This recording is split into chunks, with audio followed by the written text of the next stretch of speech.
عشان النوم من أهم العوامل اللي هتساعدك في نزول الوزن وتحسن صحتك. 5 حاجات تعملهم عشان تحسن جودة نومك، ولأن قلة ساعات النوم أو النوم الغير منتظم هيؤدي لإفراز الكورتيزول اللي بيزود في هرمون الجريلين المسؤول عن الجوع، يعني هتجوع أكتر، والكورتيزول هيساعد في تراكم الدهون في منطقة البطن. أول حاجة إنك تخفف من وجبة العشاء وتخليها بدري قبل النوم، مش أقل من 2 أو 3 ساعات. تاني حاجة إنك تبعد عن الشاشات أقل حاجة ساعة قبل النوم.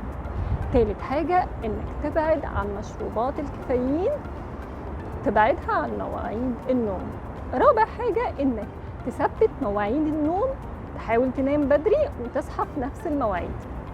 خامس حاجة تحاول تهيئ بيئة مناسبة للنوم، مكان مريح مظلم وجو بارد، وممكن لو قريت كتاب أو قريت قرآن أو قعدت تسبح مثلا، ده هيساعد إنك تنام بسرعة وهيساعدك تبعد الأفكار اللي ممكن تدخل فيها وقت النوم وتمنعك من الدخول في النوم بسرعة.